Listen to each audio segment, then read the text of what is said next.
"Officer, I think you are arresting the wrong man." The words escaped Monica Brooks before she had time to reconsider them. Rain hammered the pavement outside Riverside Diner, turning the parking lot into a mirror of flashing red and blue lights. The storm had rolled across Atlanta for hours, bringing strong winds and sheets of rain that blurred the city into streaks of color and shadow. Most people inside the diner stayed close to their coffee cups and warm meals, watching through the windows but careful not to get involved. That was usually how life worked. People watched. People whispered. People moved on. But Monica could not stop staring at the man standing near the police cruiser. He looked completely out of place. Tall, calm, dressed in a dark jacket that was now soaked from the rain. While everyone around him seemed tense, he remained strangely composed. One officer spoke firmly into a radio while another questioned him near a black SUV parked by the curb. Monica wiped her hands on her apron and stepped closer to the glass. Something about the scene felt wrong. She could not explain it. Maybe it was the way the man answered every question without raising his voice. Maybe it was the fact that he looked more confused than frightened. Or maybe it was because she had seen too many moments in life where assumptions became facts before anyone bothered looking for the truth. "Monica, stay out of it," her manager called from behind the counter. "Whatever is happening out there is not our problem." She wanted to agree. She really did. Rent was due in 10 days. Her car needed repairs. She worked double shifts just to stay ahead of the bills. Getting involved in public drama was the last thing she needed. Yet her eyes remained fixed on the stranger. Outside, the rain intensified. A crowd had started gathering beneath nearby awnings. Some people recorded the scene with their phones. Others simply watched. Nobody stepped forward. Nobody asked questions. Monica felt something twist in her chest. Before she realized what she was doing, she pushed open the diner door and stepped into the storm. Cold rain immediately soaked her sleeves. One of the officers noticed her. Approaching. "Ma'am, please return inside." Monica stopped several feet away. "What happened?" she asked. "This is an active investigation," the officer replied. "Please go back into the restaurant." The stranger turned toward her. For the first time, Monica saw his face clearly. He looked exhausted. Not angry. Not threatening. Just tired. As though he had been carrying responsibilities for far too long. Their eyes met for only a second. Yet something passed between them. Recognition. Not because they knew each other, but because they both understood what it felt like to be judged before being heard. The officer repeated his request. "Ma'am, this does not concern you." Monica folded her arms against the rain. Maybe not.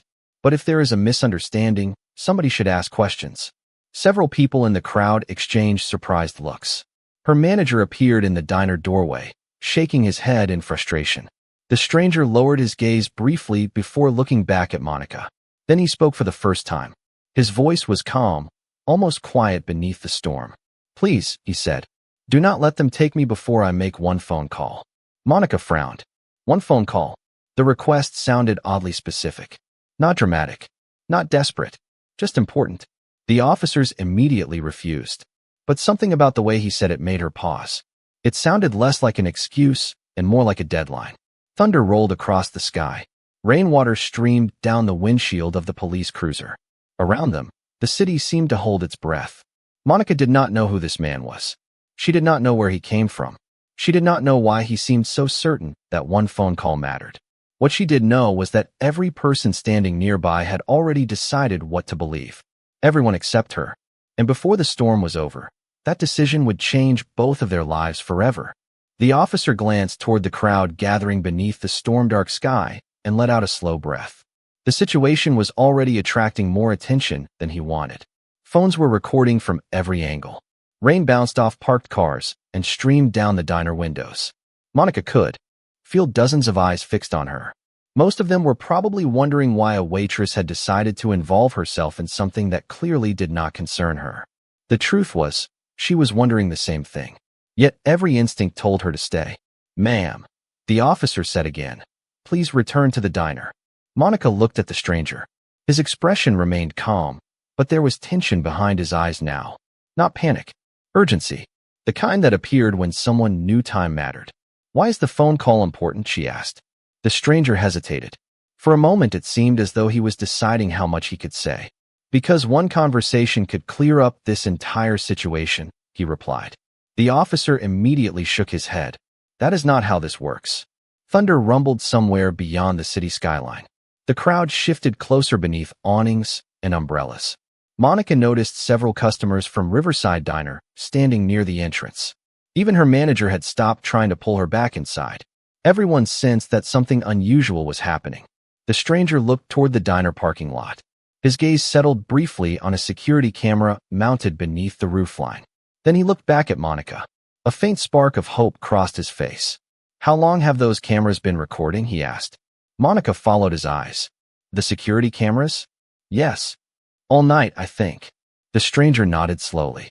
"Then they can prove where I was." The officer frowned. "What are you talking about?" "I have been inside that diner for nearly 40 minutes. The rain seemed to fade for a second as everyone processed his words. Monica blinked. 40 minutes. She thought back through the evening. The dinner rush. The coffee refills. The customers moving in and out. Then she remembered. Booth 7 near the back window. A man sitting alone. Quiet. Reading something on a tablet while drinking black coffee. She had served him herself. "Wait," she said. "You were inside Riverside?" "Since a little after 8. The officer exchanged a glance with his partner. For the first time, uncertainty appeared on both of their faces. "And you are saying the cameras can confirm that?" the officer asked. "If they have been recording continuously, yes." Monica felt her heartbeat quicken. Her manager stepped outside and joined them beneath the rain. "What is going on now?" he asked. Monica pointed toward the security camera. "Can we access the footage?" Her manager rubbed his forehead. "Probably." "Why?" "Because it might answer everything." The officers looked at one another again. Neither seemed eager to continue standing in the storm if a simpler solution existed. One finally nodded. "All right, let us check." Relief flashed across the stranger's face so quickly that most people would have missed it. Monica did not. It was the first real emotion she had seen from him all night. As the group began moving toward the diner entrance, the stranger slowed briefly beside her. Rainwater dripped from his jacket. The flashing lights reflected across the wet pavement. "Thank you," he said quietly. Monica shrugged. "We do not know the truth yet." A small smile appeared on his face. Most people never wait to find out. Together they stepped inside Riverside Diner. The warmth hit them immediately. Customers turned toward the door. Conversations stopped. Every eye followed the stranger, the officers, and the waitress who had decided to ask one simple question. Outside, the storm continued to rage across Atlanta. Inside, the answer that could change everything was waiting on a security camera no one had thought about until now. The office behind Riverside Diner was barely large enough for 4 people, yet somehow it now held Monica, her manager, 2 police officers, and the mysterious stranger. The small room felt crowded with anticipation. Rain tapped steadily against the building while the glow from the security monitor illuminated every anxious face. Outside, customers lingered in the dining area, pretending to finish meals while waiting for answers. Monica stood near the doorway with her arms folded. Nobody seemed interested in leaving until the footage revealed the truth. Her manager leaned over the keyboard and began scrolling through the recordings from earlier that evening. Timestamps flashed across the screen. 8 o'clock, 8:15, 8:20. The room grew quieter with every passing second. The stranger remained remarkably calm. He stood near the back wall, watching the monitor without saying a word. Monica glanced at him. Most people would have been pacing. Most people would have been arguing. Yet he carried himself with an unusual sense of patience. It was as if he had already accepted that the truth would eventually speak for itself. One of the officers pointed toward the screen. "Stop right there." The manager paused the video. Everyone leaned closer. The grainy footage showed customers entering and leaving the diner. Waitresses moved between tables carrying coffee pots and trays. Near the back window sat a familiar figure in a dark jacket. The stranger. Monica immediately recognized him. "That is him," she said. The officer nodded. "Keep playing." The recording continued. Minute after minute passed. The stranger never left his booth. He remained seated with a tablet, occasionally sipping coffee while customers came and went around him. Another timestamp appeared. Then another. The officer looked at the report in his hand and frowned. The incident was reported across town during this time. Nobody spoke. The manager continued advancing the footage. The stranger was still there, reading, drinking coffee, existing in plain sight. Finally, One officer let out a long breath and rubbed his forehead. The conclusion was impossible to ignore. He could not have been there, the officer admitted quietly. Relief swept across the room. Monica had not realized how tense she had been until that moment. Her shoulders relaxed. The second officer looked toward the stranger. "Sir, it appears we made an error."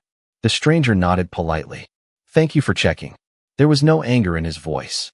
No bitterness. Only calm acceptance.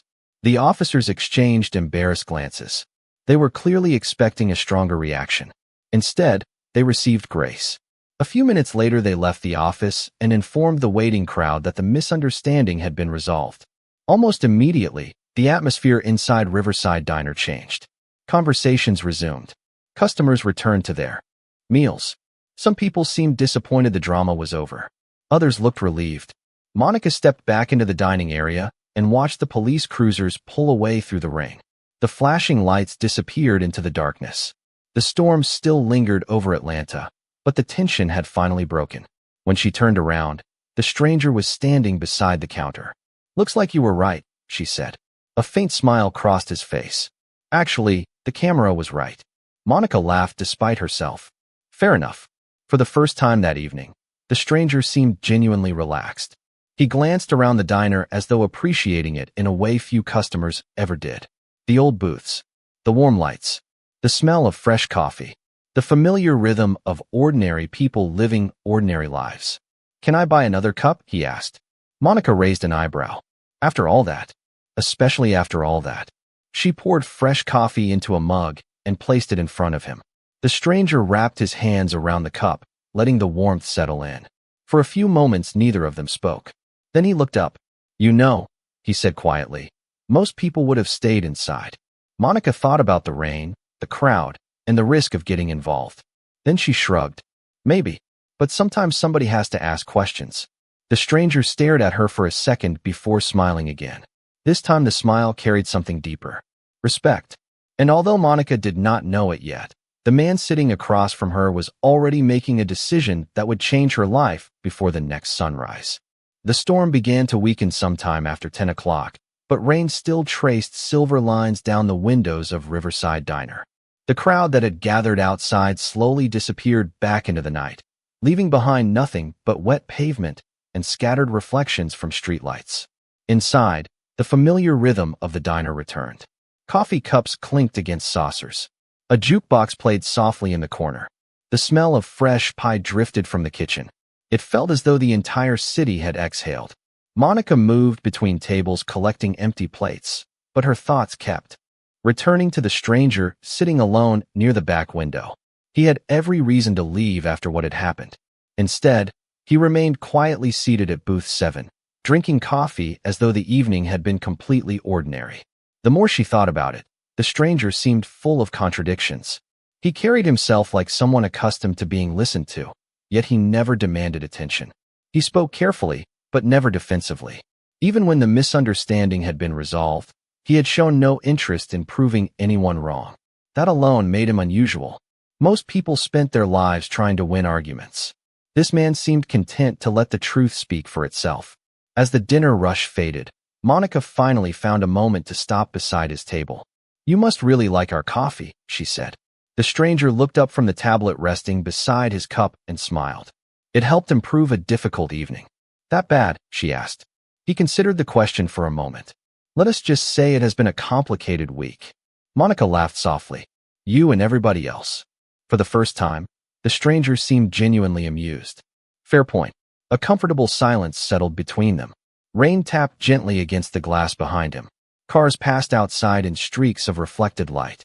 Then Monica realized something. "You never told me your name." The stranger leaned back slightly. "Nathaniel." "Nathaniel what?" Another small smile appeared. "Tonight, just Nathaniel." Monica shook her head. "That sounds suspicious. Or private. Maybe both." To her surprise, he laughed. It was a warm laugh. Honest. The kind that made him seem less like a mystery and more like an ordinary person. Yet something still felt different about him. There was a confidence beneath everything he said, a quiet certainty that did not come from ego. It came from experience. Monica had met enough people in her life to recognize the difference. Across the room, Her manager finished counting receipts and began turning chairs upside down on empty tables. Closing time was approaching. Most customers had already gone home. Nathaniel glanced around the diner. His gaze lingered on the old photographs hanging near the entrance. Pictures of local baseball teams, community fundraisers, high school graduations, moments collected over decades. This place matters to people, he said. Monica followed his gaze. It does. You can tell. How? Nathaniel looked toward the photographs again. People only keep places alive for this long when they mean something. The answer surprised her. Most visitors saw a diner. He seemed to see something more. A few minutes later, he checked his watch and slowly stood. I should go. For reasons she could not explain, Monica felt slightly disappointed. The evening had started with tension and confusion. Somewhere along the way, it had become something else entirely. Nathaniel reached into his jacket pocket and removed a simple business card. No company logo, no title, no elaborate design, just a name and a phone number. He placed it on the table. If you ever need anything, call me. Monica stared at the card. That is a pretty generous offer for someone you met tonight. Nathaniel looked directly at her. Most people would have stayed inside.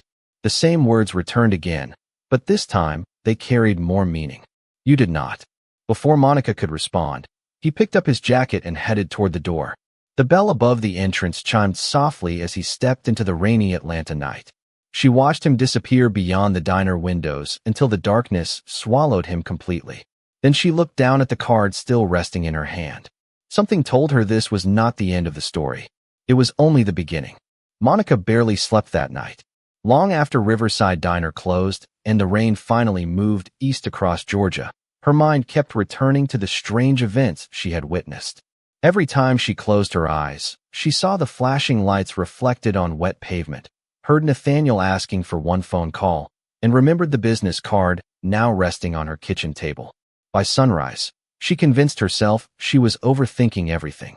People met strangers every day. Not every unusual encounter turned into something important. Still, when she arrived at work the next morning, she immediately sensed something was different. Cars filled both sides of the street. More people than usual stood outside the diner. Several customers pointed their phones toward the building before she had even stepped out of her car. Monica frowned and adjusted her apron. What is going on? She whispered to herself. The answer arrived the moment her manager rushed through the front door. There you are, he said. His face looked pale. Where have you been? Driving to work, Monica replied. Why? Her manager looked toward the parking lot. You need to see this. Monica followed him outside. The morning air felt cool and clean after the storm. At first, she thought some kind of local festival was happening. Then she noticed the vehicles. Several black SUVs were parked along the curb. Men and women in expensive business attire stood nearby holding tablets and folders. A few people spoke quietly through wireless earpieces. More surprising than the vehicles was the growing crowd gathering across the street. Neighbors, customers, reporters. Everyone seemed focused on Riverside Diner. Monica stopped walking. Why are reporters here? Her manager rubbed the back of his neck. I think it has something to do with that video. What video? The one from last night. Monica pulled out her phone. Notifications covered the screen. Messages from coworkers, friends, family members she had not spoken to in months. She opened a social media app and immediately found the answer. Multiple videos showed her standing in the rain while speaking to the officers. Millions of people had already watched. Comments continued appearing every second. Some praised her courage. Others argued about what she should have done. Entire news pages were discussing the incident. Monica stared in disbelief. This is insane. Tell me about it, her manager replied. Before either could say another word, one of the business professionals spotted her. The woman immediately spoke into an earpiece. Within seconds, several others turned toward Monica. Their reactions felt strangely coordinated, as though they had been waiting for her arrival. A tall man in a gray suit approached with a polite smile. Ms. Brooks. Monica nodded cautiously. Yes. Good morning. We have been hoping to speak with you. About what? The man extended his hand. My name is Richard Keller. Monica shook it. Okay. Richard glanced toward the line of black SUVs. I represent Mr. Nathaniel Grant. The name hit her like a sudden gust of wind. Nathaniel, the stranger from the diner. The man who had left a simple business card and disappeared into the rain. Monica looked around at the reporters, the executives, and the growing crowd. Nothing about this felt ordinary anymore. "Who exactly is Nathaniel Grant?" she asked.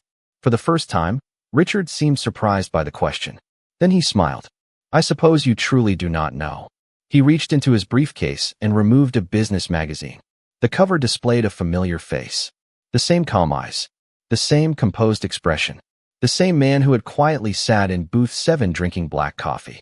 Monica felt her heartbeat quicken as she read the headline beneath the photograph. And in that instant, she realized the stranger she had defended during the storm was not an ordinary customer at all. Monica stared at the magazine cover as though it belonged to someone else. The photograph showed the same man who had sat quietly in booth 7, drinking black coffee while rain pounded against the windows. Yet the headline beneath his image told a completely different story. Nathaniel Grant, founder and chief executive officer of Grant Holdings, one of the most influential business leaders in the country. Monica looked from the magazine to Richard Keller and then back again. "This has to be some kind of mistake." Richard smiled politely. "I assure you it is not." Around them, reporters continued gathering near the diner. Camera crews unloaded equipment. Neighbors whispered among themselves. The entire street felt charged with anticipation.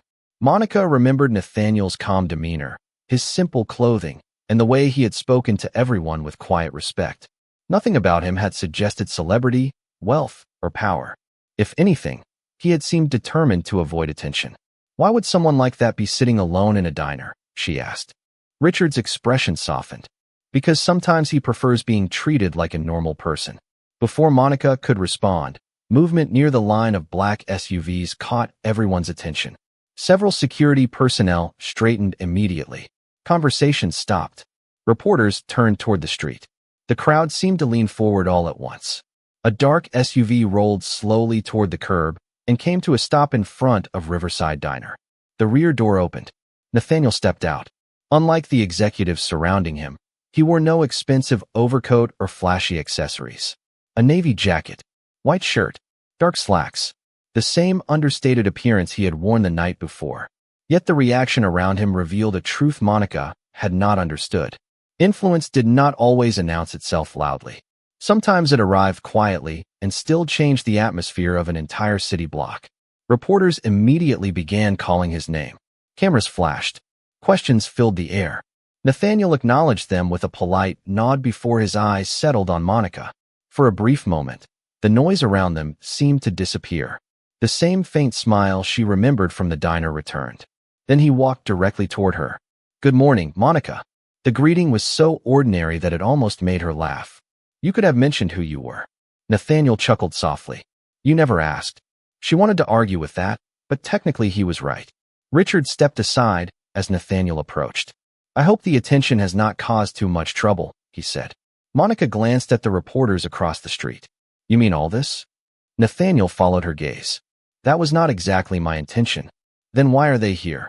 Nathaniel's expression became thoughtful. For the first time, Monica noticed something serious beneath his calm exterior. Something that had nothing to do with last night's misunderstanding. He looked past the diner toward the surrounding buildings lining the block. The old barbershop, the family-owned bookstore, the laundromat that had served the neighborhood for decades. "Because after I left here," he said quietly, "I learned something about this community that I could not ignore." Monica frowned. "What are you talking about?" Nathaniel looked at Richard, who handed him a folder. He opened it and glanced at several pages before closing it again. "This diner is in trouble." The words landed harder than she expected. "What do you mean?" Nathaniel met her eyes. "Not just the diner. This entire block." Around them, the crowd continued growing. Reporters sensed a larger story developing. Cameras moved closer. Nathaniel took a slow breath and looked toward the neighborhood once more. "There is a redevelopment project scheduled for this area," he said. "And unless something changes, many of these businesses may not be here much longer." Monica felt the energy around Riverside Diner shift the moment Nathaniel mentioned the redevelopment project. The excitement surrounding his identity reveal faded into something heavier. Concern, uncertainty, fear. She looked past the crowd toward the familiar businesses lining the street. The barbershop where parents brought their children before the first day of school. The bookstore that hosted community reading nights. The laundromat where neighbors exchanged news and advice while waiting for their clothes. These places had always been there, like landmarks people assumed would never disappear.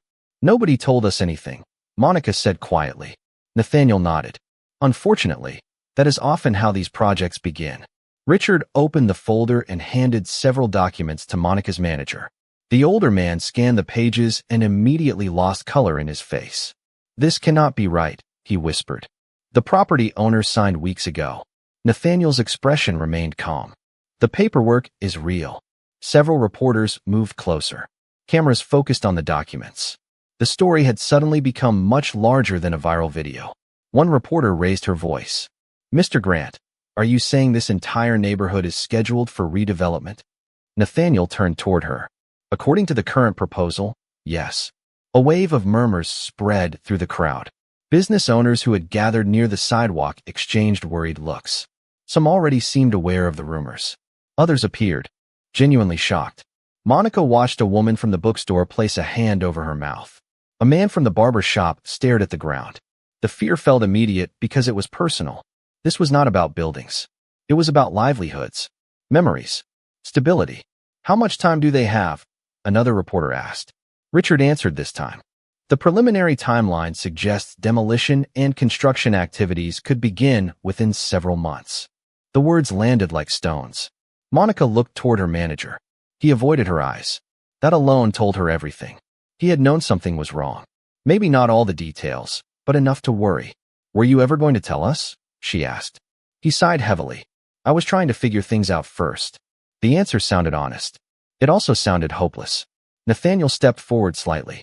The reason I came here today is because I spent most of last night reviewing these plans. Monica looked at him. After everything that happened? After everything that happened. His eyes drifted toward Riverside Diner. I kept thinking about what you said. Monica frowned. What did I say? Nathaniel smiled faintly. That somebody has to ask questions. The crowd grew quiet again. Even the reporters stopped talking. Nathaniel continued. Last night, you stepped into a situation most people wanted to avoid. You did not know who I was. You had nothing to gain. You simply believed the truth mattered. He glanced around the neighborhood. Communities survive because people like that exist. Monica felt uncomfortable being the center of attention, but she could tell he was leading somewhere important. Richard handed him another folder. Unlike the first one, this folder looked newer, more organized, prepared. Nathaniel accepted it and looked toward the assembled residents. What I am about to say has nothing to do with gratitude. Several people exchanged curious glances. This is not about repaying a favor. The anticipation in the crowd became almost tangible. Reporters raised microphones. Cameras zoomed closer. Monica noticed even the business owners leaning forward. Everyone sensed a turning point approaching. Nathaniel opened the folder and looked at the first page. Then he lifted his eyes toward the neighborhood once more. Because while reviewing this project, he said, I discovered something the original developers completely overlooked. He paused. A faint smile appeared. They only calculated the value of the land. They never calculated the value of the people. For several seconds, nobody spoke. The neighborhood seemed suspended between anxiety and hope. Nathaniel stood in front of Riverside Diner, holding the folder while reporters, business owners, and residents waited for him to continue. The morning sun reflected off the diner windows. Traffic moved slowly at the far end of the street. Yet all attention remained focused on a single question. What was he going to do? Nathaniel looked around at the faces gathered before him. Some appeared worried. Others looked skeptical. Most simply looked tired. Tired of uncertainty. Tired of watching decisions about their lives get made in offices far away from the people affected by them. He nodded slowly, as if confirming a decision that had already been made. Several months ago, he said, Grant Holdings began reviewing investment opportunities throughout Atlanta. Richard stepped forward and handed him another document. One of those opportunities happened to be this redevelopment project. A ripple of whispers moved through the crowd. Monica watched carefully. This was not the direction she expected. Nathaniel continued. My company had already been studying the proposal long before last night. That admission surprised even the reporters. Pens immediately moved across notebooks. Cameras zoomed closer. The original plan promised strong financial returns, Nathaniel said. On paper, it looked like a success. He paused and looked toward the bookstore, the barber shop, and the diner. But numbers do not always tell the whole story. Monica remembered his words from the night before. People only keep places alive for this long when they mean something. Suddenly those words carried much greater weight. Nathaniel opened the folder. After reviewing the proposal again last night, I instructed my team to begin negotiations before sunrise. Excitement spread through the crowd. Richard smiled slightly. He clearly knew what was coming next. Nathaniel lifted a document into view. At 7:30 this morning, Grant Holdings reached a preliminary agreement to acquire controlling interest in the redevelopment project. The reaction was immediate. Gasps, applause, disbelief. Reporters began talking into cameras at once. Business owners stared at one another. Monica felt her heart skip a beat. Nathaniel waited patiently for the noise to settle. Let me be very clear, he said. The purpose of this acquisition is not demolition. More applause followed. The purpose is preservation and investment. The crowd erupted again. A woman from the bookstore wiped tears from her eyes. The owner of the barber shop shook his head in disbelief. Even Monica's manager looked as though he had forgotten how to speak. Nathaniel continued. Businesses that wish to remain will have the opportunity to remain. Existing storefronts will be renovated. Local ownership programs will be expanded. Community grants will be established. Scholarships will be funded for students in this neighborhood. Every sentence seemed to replace fear with hope. Monica looked around and saw it happening in real time. Faces that had been tense only minutes earlier now carried something entirely different. Relief. Then Nathaniel turned toward her. The movement instantly redirected every camera in the area. Monica froze. She hated being the center of attention. Nathaniel smiled. Many people are asking why I made this decision. The crowd quieted. The answer is simple. He looked directly at her. Last night reminded me what leadership is supposed to protect. Monica felt every eye in the neighborhood settle on her. Nathaniel continued. When I walked into this diner, nobody knew who I was. One person chose to care anyway.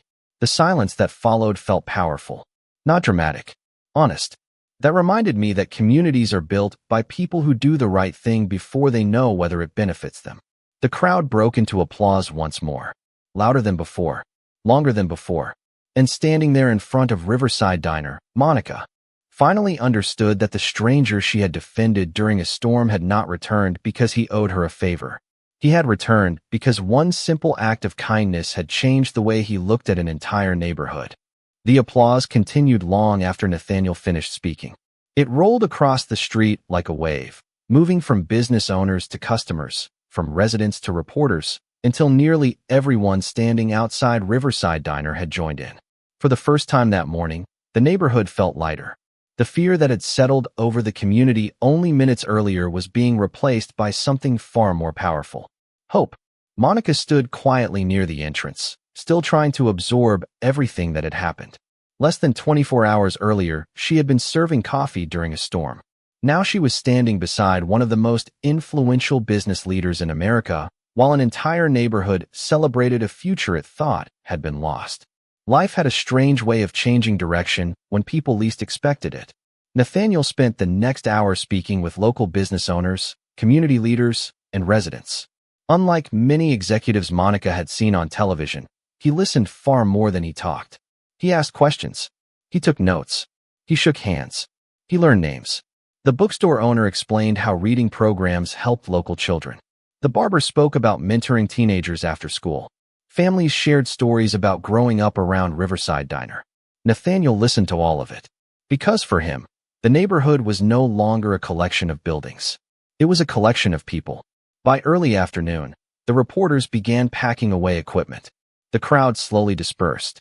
Businesses reopened their doors. Traffic returned to normal. The extraordinary morning started giving way to an ordinary day. Yet something fundamental had changed. The future no longer felt uncertain. As the street quieted, Nathaniel walked back toward the diner carrying 2 cups of coffee. He handed one to Monica. She laughed softly. This feels familiar. A little less stressful than last night, he replied. They stood together near the front window overlooking the street. For several moments, neither spoke. They simply watched the neighborhood continue with its day. Finally, Monica broke the silence. You really had people looking into that project before all this happened? Nathaniel nodded. For months. Then why did you decide to act now? He stared into his coffee for a second before answering. Because numbers can tell you whether something is profitable. He looked toward the diner. People tell you whether something is worth saving. Monica smiled. The answer sounded exactly like him. Simple, honest, thoughtful. Nathaniel reached into his jacket and removed a sealed envelope. There is one more thing. Monica accepted it cautiously. Inside was an invitation to join a newly formed community advisory council that would help guide the neighborhood revitalization efforts. Her eyes widened. You want me on this? Nathaniel nodded. You see, people. There are more qualified candidates. Probably. He smiled. But qualifications are easy to find. Character is not. Monica looked down at the letter again. Less than a day earlier, she had worried about rent, repairs, and making it through another work week. Now she was being asked to help shape the future of an entire community. The thought felt overwhelming. Yet it also felt right. Across the street, children laughed as they walked past the bookstore. A customer pushed open the door to the barber shop. The familiar sign above Riverside Diner caught the afternoon sunlight. Ordinary moments. Ordinary people. The very things the redevelopment plan had almost erased. Nathaniel finished his coffee and glanced toward the sky. The storm clouds were gone now. In their place stretched a clear blue horizon. Monica followed his gaze and understood something she had not fully realized before. The most important moment in this story had not been the reveal of his wealth. It had not been the black SUVs, the reporters, or the business announcements. It had happened during a storm when one person chose to ask a question instead of making an assumption. One act of kindness had protected a stranger. That stranger had protected a neighborhood. And somewhere, between those two moments, both of them had been reminded of a truth that money, titles, and power could never replace. Real leadership begins with seeing the humanity in someone else.